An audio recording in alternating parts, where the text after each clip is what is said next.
So the devotees invited me for one of these darshans.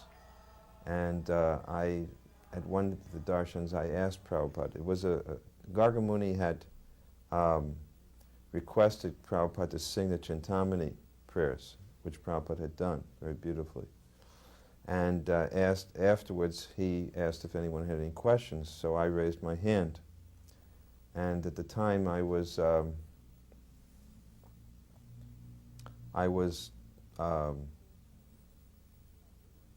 draft board was, a problem for every one of us at that age. So I was very concerned about whether or not I'd be drafted because America was at war in Vietnam.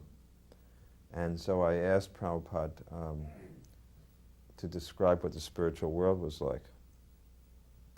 And he said to me, he looked back and he looked at me and he said, in the spiritual world, he said, the spiritual world is a place where there are no draft boards. Then he told a story. He said there was once a Christian minister who was preaching in England to coal miners. And he was describing the hell that awaited someone if they didn't accept the shelter of Jesus. And he said that hell is a terrible place, very, very dark, very dank and cold and wet. He said no one would want to go there. So all the coal miners were thinking, well, if that's hell, where are we? We're already in hell. It doesn't sound very fearful for us. This is where we live now. We're coal miners. So then the minister was trying to think of a way to convince them to begin worshiping Jesus. So then finally he said, in hell, there are no newspapers and there's no tea. And then they all said, oh, then we must worship Jesus. So Prabhupada said, so in the spiritual world, there are no draft boards. He said, is that all right? I said, yes. Everybody said, Jai. One morning I shaved my head, and when Prabhupada, the first time he saw me, he came out of his apartment, and he looked at me and he saw my head shaved, and he said, now you are an ideal brahmachari. He was very pleased that I had shaved my head, because he had noticed all along that I was keeping short hair, but I wouldn't shave up. And I had joined with Vishnu Jan, and he had shaved up before me, but I didn't shave up immediately. So when I finally shaved up, Prabhupada appreciated that. One time I asked Prabhupada on one of those morning walks, first walks I went with him, I asked him how many pure devotees were there on the planet. And Srila Prabhupada turned to me or to one of the devotees and asked, how many devotees are there in ISKCON now? He said, that is how many pure devotees there are. The first letter I wrote to Prabhupada was all about Sankirtan. I told him what the results of Sankirtan were. See, what happened was that Prabhupada told us, all the brahmacharis, to get jobs, because Jayananda was supporting the temple single-handedly, and Prabhupada said it wasn't fair. So he said all the brahmacharis should go out and get jobs. So, everybody did what they knew best. I remember Vishnu Jan, he decided that he was going to make flutes, bamboo flutes, and he used to stand on Haight Street, and he made all the flutes so that they played Hare Krishna. And he would just stand out on Haight Street playing Hare Krishna all day. And he said he was a Brahmin. And he told me that I was a Sudra because I went to work for Kodak. See, Gurudas was working at Kodak, so Gurudas got me a job at Kodak, and it was a very, one of these high-tech jobs. I would get the film canister and break it in half. That was my job. Break the film canister, break the film canister. And then when they saw that I was really capable of doing that, they moved me up to a higher position where I would run the film through a heating elements, and it would be developed this way. And then I would get to bring it to Gurudas, who was in the darkroom developing. He got a bigger salary than I did. So you can imagine what this was like. But still, it was yoga, and I felt it was yoga. I'd give the whole check to the temple, and every day I just, looked forward to the lunch break. I'd immediately go out, I'd have my little lunch, and I'd go out and with Gurudas and take lunch, and we'd have some kartals and do some kirtan. And it was the only thing that saved me, was that lunch break. But after a month or two of this, it was unbearable. Gargamuni went to Montreal and talked to Prabhupada, and Prabhupada said that if they don't want to do this, then let them go out on the street and chant in the streets. So we had an istagosti, and we discussed this, and I volunteered that I would organize it, because I wanted to get out of that job. So I was very eager to, or I was ready to do anything to get out of that job. So we did about $12 the first day, and I thought this, and I went back to the temple. Gargamuni had a little shop, and I said, Gargamuni, we did $12. And he said, wow. He said, I'm going to give up my shop. This is big. This has huge potential. He was ready to give up his shop. So the next day I decided to take Back to Godheads with us, and when the people give a donation, I give them a Back to Godhead, and the collections, by the end of 5 days, it had gone up to $40. And I wrote Prabhupada day by day how it increased. And Prabhupada wrote me this letter, and he said, don't worry so much about money. He said, if Krishna wants, he can give you the whole USA. The question is, what will you do with it? Do you know what to do with it? So it was a sobering letter. Prabhupada was very pleased with this Harinam party. He decided when he left San Francisco to open a temple in Seattle, Gargamuni and Upendra had gone there, and Prabhupada decided that the Sankirtan party should go with him. And at that point, Jayananda went to Prabhupada and asked Prabhupada, Srila Prabhupada, well, again, it was Swamiji at the time, he said, Swamiji, you know, I'd like to travel with the Sankirtan party. And Prabhupada said, but you are the president. And he said, I think this is more important. And then Prabhupada said, well, what will you do? And he said, I'll be the driver. And Prabhupada thought for a second, he said, very good, you can go. And he was willing to, he thought so much about Sankirtan that he was willing to let the top devotee, the person who was maintaining the whole temple, who was the temple president, he was prepared to let him go to become the driver of the Sankirtan party. So Jayananda joined our party that way. When the operation was going on, they gave this anesthetic. You know, they put they anesthetize you. And I remember I was meditating on Radha Ras Bihari and the Arti. I was just meditating on it, and they said count down from 10 down. I think I got down to about 7, and that was it. And then I had a dream, a very good dream, in which Srila Prabhupada had been called by the previous acharyas to make a report of his preaching mission on this planet. And the previous acharyas were all there. And they asked Prabhupada that, you know, what is your report? And Prabhupada said that he had studied the people of this planet, and he had found that they had no capacity for taking any type of austerity, nor were they very capable of studying, and they were not very pious. He said the only thing that so far they seem to be able to do is that somehow they take shelter at my feet. This was the dream I had. And then they wheeled me out after the operation, and when I came in to the room which had been assigned to me, Prabhupada was sitting there. Actually, he had come to the hospital. And he said, I came here as fast as I could. I wanted to stop the operation. He said, because I think you should have had this operation in America. But anyway, now it is there. And it turned out he had come all the way in from Juhu in a jeep, right in the middle of the rush hour, to try to stop this operation. So I told Prabhupada about the dream, and Prabhupada listened very intently, and he said, actually, this is so. He said, this is so. So when Prabhupada came to San Francisco, he had wanted me to come back to India to take up my service again, because he couldn't find anyone to replace me as a GBC.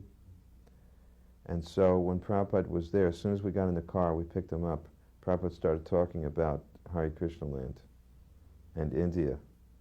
And I could feel the pressure was coming down. So then we went into Prabhupada's room, and Prabhupada had, you know, it was just myself and Prabhupada in the room. He said, so, you know, what are you going to do? Are you prepared to come back to India? And I said, well, Prabhupada, I'm preaching now. And Prabhupada was a little upset. He said, what is that preaching? He said, preaching means there must be results. I said, oh, there's results. He says, what are those results? Let me see really what are the results. So I had all of our new men shave up, and they all were completely fresh shaved, the 10 new bhaktas, and I had them each come up with a rose, and one by one they came up and they put a rose on Prabhupada's desk, and they offered their obeisances, dandavats, and then they sat down, and Prabhupada started to beam, and he said, this is preaching. He was so happy to see this. He said, so you stay here. He approved of it. We came through. The next program that Prabhupada was going to was in Madras, and we stopped, the train stopped from Ahmedabad to Madras, stopped in Bombay, but because my wife was now at the temple and I was a sannyasi, I wouldn't go. So I sent my party to see Prabhupada and give a report. And I just sat in the train station waiting for them to come. It was a 6-hour or something wait over. And then suddenly Yadubar came, and he said, Prabhupada sent me here to bring you back. He said, you can come to the temple. I said, but you know, my wife is there, former wife is there, I can't go, I'm a sannyasi. I said, no, Prabhupada said, it's okay. So as soon as I came into the room and I offered my obeisance, Prabhupada said, the temple is a neutral ground. He said, it is neutral. You can be here at the same time. There's no harm. And then he asked everyone to leave the room, which was quite unusual, I thought. Because Prabhupada didn't generally do that. He asked everyone to leave the room, and he beckoned me over to the table, and he said, now tell me, give me your report. So I gave him a report, and he was so happy about this preaching report, because I had just been a sannyasi. This was his first preaching assignment he'd given me. And after it, he became so pleased, he stood up. And I had offered my obeisances, and he stood up, so I stood up, and he walked around the table, and he just took me in his arms, and he held me very tightly. He embraced me on one side, and then he embraced me on the other side, and he said, now take this sannyas mantra in your heart and go everywhere and preach. He said, Kirtananda is a sannyasi, Brahmananda is a sannyasi, and you're a sannyasi. Now I can retire peacefully and translate. Go and preach. And I was just, my whole body was so transformed, I felt by Prabhupada's touch, because it was very rare that Prabhupada would use his body so much like that and it was a real, I really felt surcharged by that, empowered by that. And then I went back to the train and we went to Madras. It was about July, I believe, July of 70. And I was in Paris.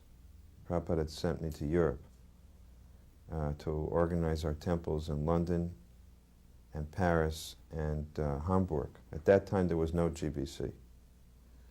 But he put me in charge to coordinate the temples there.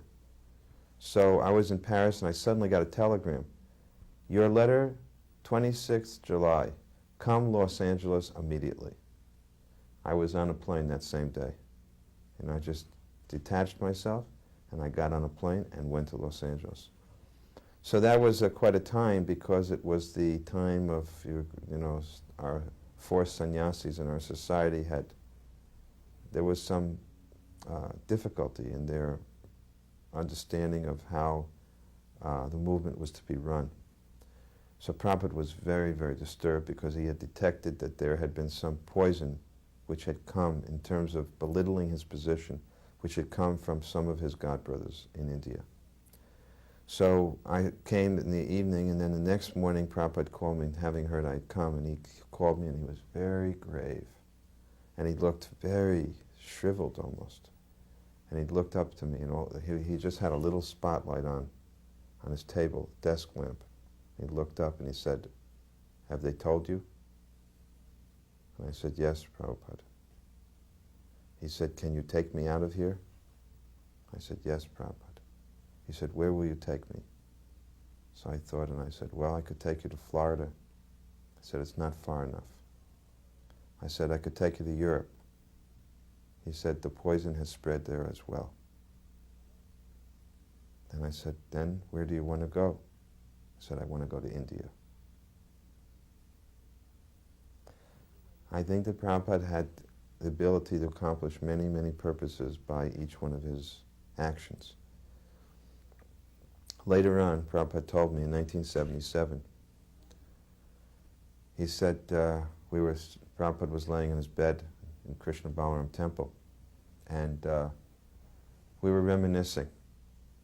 He said, remember when you took me from Los Angeles? I said, yes. He said, at that time, he said, I went before Sri Sri Rukmini Dwarkadish, and I said, my dear Lord, you have called me all the way here, and you have given me this wonderful temple.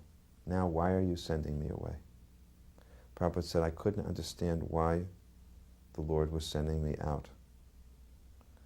And he said, now I understand, because he wanted to give me this temple, Krishna Balaram temple. He said, this is 100 times what every other temple in the world is. He said, but I didn't understand at that time. Bhakti Siddhanta Saraswati Thakur's, I think it was appearance day. So I told Prabhupada that, Srila Prabhupada, can we celebrate this in the evening? Because then we'll have a lot of guests. Prabhupada said, no. It must be celebrated at noon. So it was on a Friday. I said, Friday evening, we can fill up the temple. He said, no, it must be at noon. So we celebrated it in the room, in Prabhupada's room. Prabhupada had a little room. This is La Cienega Boulevard Temple, L.A. Prabhupada had a side room next to the big temple room. So Prabhupada did all of the prayers and spoke about his Guru Maharaj. Then he said to me, how is the feast going? So I said, I'll take a look. It was about 10:30. So I went in. Nothing was done. There was no preparation. So I went back and I said, what is going on here? I started screaming at them. They said, well, you told us it was going to be Friday night. I said, Prabhupada wanted it at noon, and maybe it was my mistake. I might not have conveyed the message in any case. So I went back to Prabhupada and he said, so, how is it going? And I said, there's nothing done. Prabhupada just looked at me. Didn't say a word. Got up, walked out of his room, through the temple, through the prasadam hall, and into the kitchen. He immediately told the devotees, get this done, cut this vegetable, this. He cooked a feast in 1 hour for at least 70 devotees. Personally cooked the whole feast, at least 12 preparations, within 1 hour's time. And he always told me, I always remember this, Prabhupada always said, deity worship is 1 hour's business, cooking is 1 hour's business. Cooked the whole feast in 1 hour. And I remember one of the best things I remember about it was the way Prabhupada made the puris that day. Because every puri puffed up. He put in the puri in the hot ghee, and he would just touch it. And it was like he would touch them. I remember they would blow a little and he would touch them, even sometimes with his finger. They just perfect puris. Then the feast was offered, and it was brought out of Prabhupada's room after. It was given to Prabhupada, the whole Maha plate. Within about 3 minutes afterwards, it came out practically untouched. And we were all eating this big feast, and we saw Prabhupada didn't eat it. Prabhupada was very upset. But he still cooked the whole feast for his Guru Maharaj. He was determined that it must be, and he told him it must be offered by 12. But he was very disturbed. The first meeting we had with the whole group of members of Dinapan, the top chairman down, they all came and very formally they presented their cards to Prabhupada. I think this story is told in the Lilamrita. They all presented their cards and then they left, and Prabhupada was left with one, the number 7 man to just show us off at the end. It was like a whole ceremony. It was like a tea ceremony, but we drank water. They drank tea. They were on one side of the big, big oak desk, and we were on the other. So Prabhupada had a word with the man before we went to the limousine, and he asked the man, what is, your goal? And of course Prabhupada had been given these calling cards by each of them. My name is so-and-so. My name is so-and-so. So that man took all the cards and put them in a row, up and down, and he was number 7. When Prabhupada asked him what his goal in life was, he took the card number 7, and he went like this. And Prabhupada shook his head and laughed, and then he really, started to preach to this man about the nature of life and how temporary it was, and that was not the purpose of life. So Prabhupada was a real transcendental negotiator. He had me be the heavy man, and Dinapan would give a price, and I would say it's impossible, and I'd give this ridiculously low price, and they would just practically start crying. It was so ridiculous, the price. And that we would get into a big argument, and Prabhupada would just sit there in a neutral position, and finally he would act as if he was the arbitrator. And he'd say, this is not good, this should not be quarreling like this. He said, I will settle it. He said, neither side should argue like this. We must consider both the needs of each side. And he would pick the price that he wanted, which was still extremely low, but by that time they would just think that, Prabhupada was their savior. And in this way, we went through all of the prices of each book, and Prabhupada got very low contract prices. And he was very proud that he had been able to get $60,000 worth of business with $5,000 down payment. He said, they have so much trust and faith in my writing. In London, of course, that was another interesting negotiation. Prabhupada told us, I got to London in September of 1969, and by that time Prabhupada was getting ready to get the place in Bury Place, 7 Bury Place. And what is a temple without deities? So Prabhupada gave us the instruction that you have to install Radha Krishna deities. But he didn't order the deities, and we didn't have any deities. He just said, such and such, December so-and-so was the date of the opening, and you have to have Radha Krishna deities. So we, started to go. It was like trying to find a needle in a haystack. How are you supposed to find Radha and Krishna in London? We just started to ask anyone and everyone. It was like a national alarm. Anyone knowing the whereabouts of Radha and Krishna, please phone such and such number. And that was the number of Mukunda's wife, Janaki. So, well, it went, week after week went by, and Prabhupada would call us and say, where are the deities? And we said, we don't know where Radha and Krishna are. Prabhupada said, you have to have deities. So finally, miraculously, when we were practically giving up, we get this phone call. Janaki gets a phone call. Someone says, we have Radha Krishna deities. So immediately she informed Mukunda, and Mukunda and I went down to this man's house. And the man took us into his study, and he said, I have some Radha Krishna marble deities. Would you like to look at them? So, would we like to look at them? We were ready to jump out of our skins, practically. Sure, we wanted to look at them. And he took off the cloth, and, we just offered our obeisances, because that was Radha Ishvara.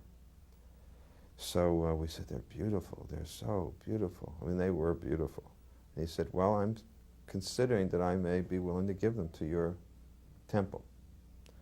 So we said, well, we have to, can we bring our spiritual master to see them? And he said, yes, you can do so. So we raced out, and we went to a phone booth. I remember we called immediately to Prabhupada's apartment. Prabhupada was living near Regent's Park, a very nice apartment. And we called up, but he was resting, so we decided just to go over there. We went in there, we told him, Prabhupada, we found Radha and Krishna. So Prabhupada immediately said, take me, I want to see them. So we had a van. We used to have a van. And it was Prabhupada and Mukunda, Shamsundar, and myself, maybe Gurudas, came in the van, and we went in. And by that time was the early evening. Prabhupada came in, and he started to talk with this Indian gentleman, very friendly way. The man said that these deities were ordered already for society, but somehow or other things had not worked out. There was some difficulty, and they could not use the deity. So Prabhupada would just ignore the point, and he just kept asking the man, where are you from? How are you? How's your wife? He made the man bring his wife in, bring the children in. Prabhupada, gave his blessings to everyone, just talking. And finally the man, said, Swamiji, don't you want to see the deities? And Prabhupada said, oh, yes, we can see the deities. It was just so nonchalant, as if he was not even interested. So, he said, please, I want to show them to you. So he took the man took Prabhupada over, and he showed him the deities. And Prabhupada looked and said, And he just turned around and walked and sat back on his sofa. So the man said, Swamiji, what do you think? Can you use the deity? Prabhupada said, they looked like they may be used. He said, well, I'm thinking I can give them to you. Prabhupada said, yes, we could accept them. And he said, he asked me, go and see how heavy the deity is. So I went over, and Shamsundar went over, and I tilted Radharani, and I said, not very heavy. And she was heavy, but I said, not very heavy. Shamsundar had Krishna. Prabhupada said, all right, we'll take them now. He said, pick them up, and then the man said, wait, Swamiji, wait a moment. I think maybe he had an idea of recovering some of the cost. I don't know what he had an idea. He said, wait. And he said, no, there's no problem. It's not heavy. These are American boys. They're very strong. And we carried the deities out, and the man was just protesting, Swamiji, one minute. And we walked right out to the van and brought Radha Krishna, put them in, and Prabhupada sat down in the seat next to the driver's seat. And he said, I'll take care of the deities. We'll be in touch with you. And the man just, the whole family was out there, and they were just like this. And Prabhupada said, okay, let's drive. So we drove off, and when we got around the corner, Prabhupada said, stop the car. And then we stopped the van, and Prabhupada said, take the cloth off the deities. We took the deities, and Prabhupada just started to offer prayers. There were tears in his eyes, and he started to sing the prayers from Brahma Samhita. And he said, Krishna has now appeared in London. Pishima was adored and even worshipped, especially by the lady devotees. One time we were going in procession from Calcutta to Mayapur, and Pishima was in one of the rear cars. And then she got out, and all the women rushed there, and they were doing. And Prabhupada said, "What are they doing?" I said, "Well, Srila Prabhupada, they have respect for her, as they do, in a way, for you." He said, "Why? What is that? What has she ever done? She's just an old lady. What has she ever done?" I had a habit, whenever Prabhupada would tell me something, I would always say, just unconsciously, I know. And one day Prabhupada said, you know. You think you know everything. And I really, it's like that. You think you know everything. Another time, Prabhupada had this system when he did his construction projects in India. 2 signers on every check. Prabhupada was one signer and I was the other. There was only one problem when Prabhupada would travel out of the country. So one day I suggested to Prabhupada, why don't you sign some blank checks? Prabhupada did not like that idea at all. He said, this is my account. Is it all right that I decide how the money will be used? Is that all right with you? I was suggesting to him that we could do different things. Prabhupada had a system of keys, for keeping his... Prabhupada would keep a key under his keychain, under his wristwatch. This was the key to wherever his belongings were kept, his valuables were kept. So, he'd never part with this key. But because he was becoming very ill, I was always, desiring that Prabhupada would take me into his confidence. So one day he really gave me an ultimate confidence in letting me hold the key. This was a key to his desk drawer. So I had the key, and then,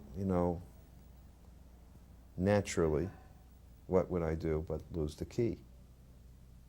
So I came before Prabhupada. Prabhupada asked for something. I didn't tell him right away. I scoured Hare Krishna land. I went everywhere looking for that key, and I could not find it. I had people looking all over that place. But finally, Prabhupada called for something from the desk, and I went to Prabhupada, and I said, Srila Prabhupada, I have to tell you something. Prabhupada was laying down because he was ill. I said, yes. I said, Prabhupada, I lost the key. Prabhupada said, call the GBC. I said, which one, Prabhupada? He said, call the whole GBC here to decide what should be done. Oh, God. He said, call the whole GBC. So there was nothing I could do. I just walked out and I decided, okay, I'm going to call the GBC here. He wanted to call the whole GBC body to Bombay to decide what was going to be done with me, I guess. I don't know what the... So then I got this, I was just besides myself, and suddenly I thought, let me try another key. And, sure enough, it was an Indian lock. I just got another key, and somehow or other I opened it up. And I ran to Prabhupada. I said, Prabhupada, I said, I said, I opened it. He said, how did you open it? I said, I found another key. And he thought, and he said, that means the lock was not very good. He said, then it doesn't matter if you lost that key because it's not a good lock. So then he said, you know, now put the key on your Brahmin thread. He made me put the key on my thread, put the thread through it and put the key, and he said, don't ever lose this. But he had a very interesting way of keeping the key. This key was a key that opened up a safe. The safe had a key that opened up his Almirah. And in the Almirah, under a special place was the key that opened up the safe in the Almirah. 4 keys. He had a whole key system.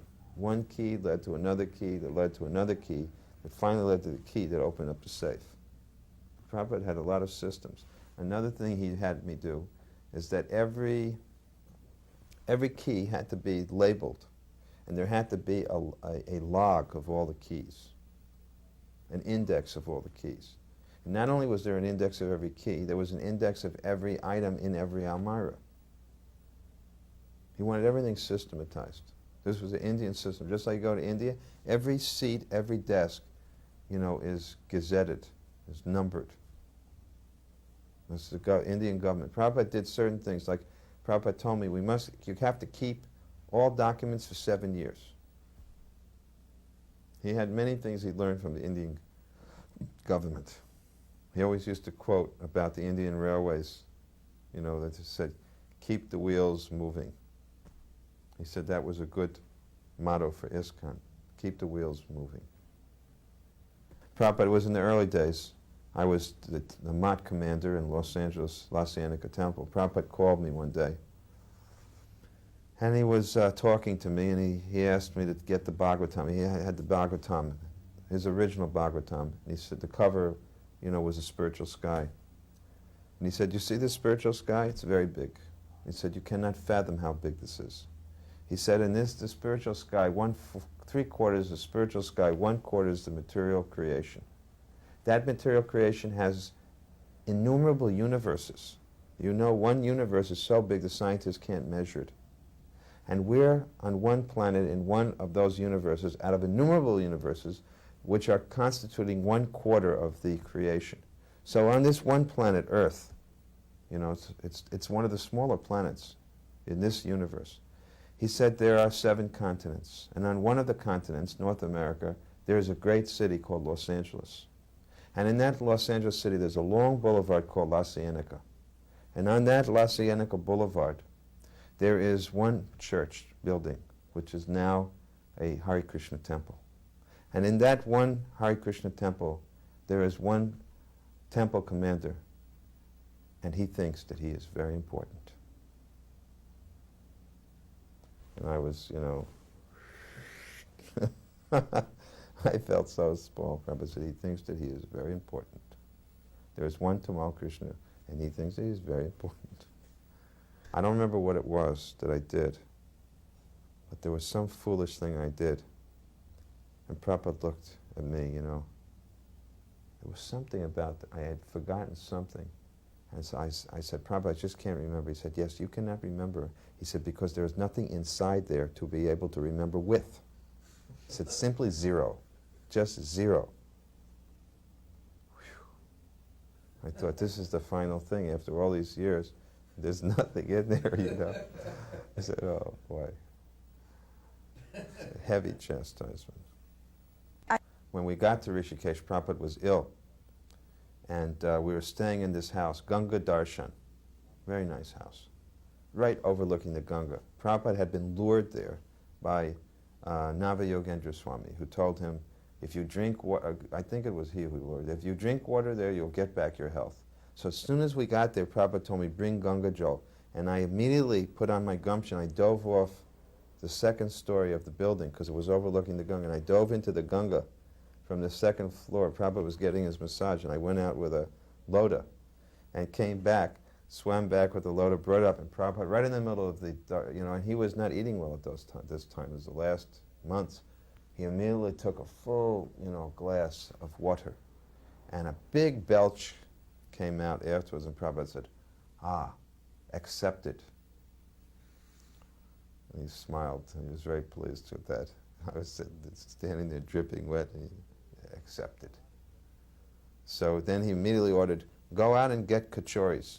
Kachoris and jalebis. There was one shop very famous for making jalebis and kachoris in Rishikesh. And Prabhupada said, this hot jalebis is a remedy, cure for sore throat. He said, now it is a little cold, we must get hot jalebis. So we ate hot jalebis, and he said, this is, whenever you have sore throat, you eat hot jalebis. But must be made fresh hot. And another time, Prabhupada gave me the cure for, it was a very nice cure, isn't it?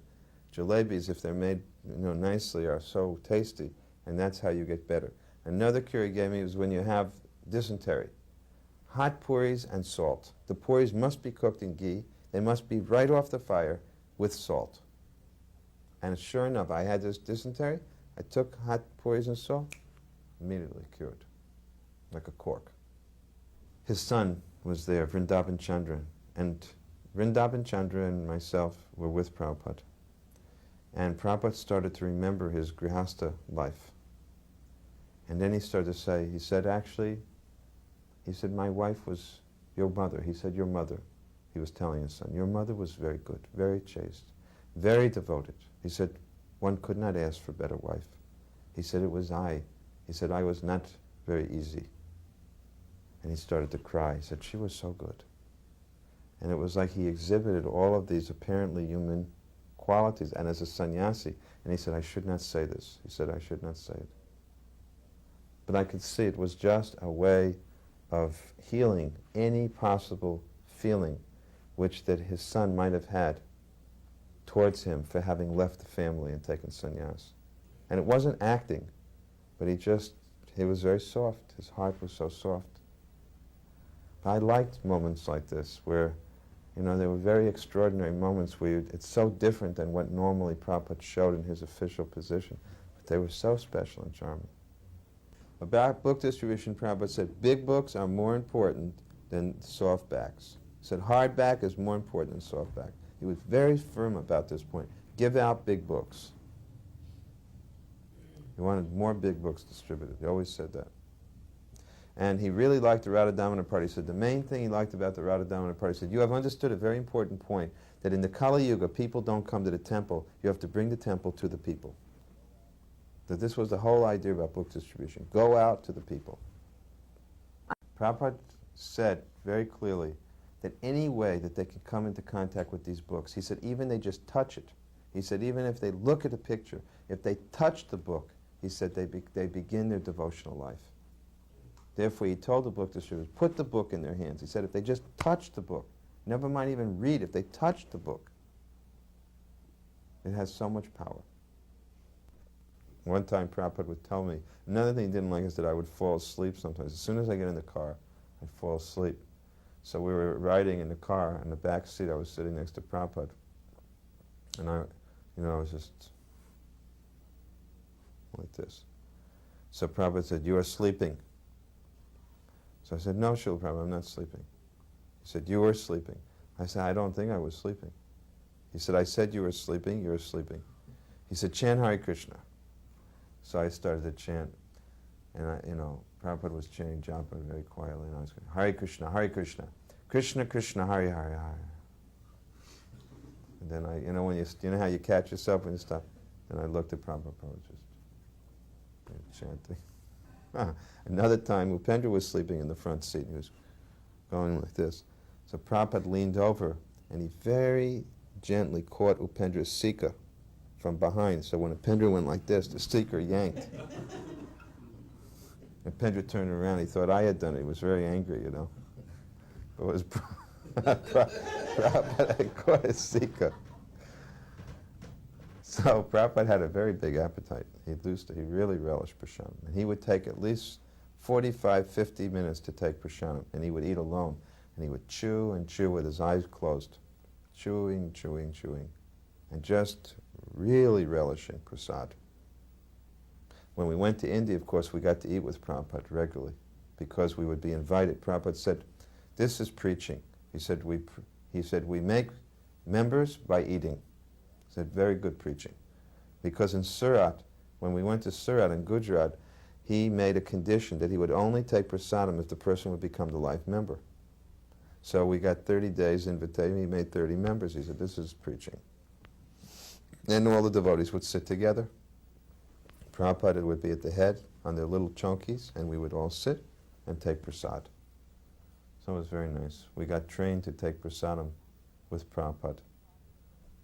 Prabhupada was in a room in London, Bury Place, and he was appreciating the service of Jamuna Devi.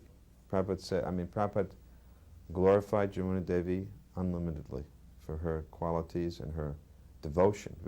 He once wrote her a letter that she was on the level of Bhava Bhakti. In a letter he wrote this, very high position. And but one day he said to me, he said, if she weren't a woman, I would make her a GBC. If she weren't a woman, I would make her a GBC. Someone brought ice cream from New Vrindavan to Prabhupada in Vrindavan, the final days. And Prabhupada took it right on a teaspoon and ate ice cream from New Vrindavan. Somehow they had dry ice that kept it cold. And they brought him a ring they had made. And as soon as we showed Prabhupada the ring, he said, so, where is the bride? He said, where is the bride?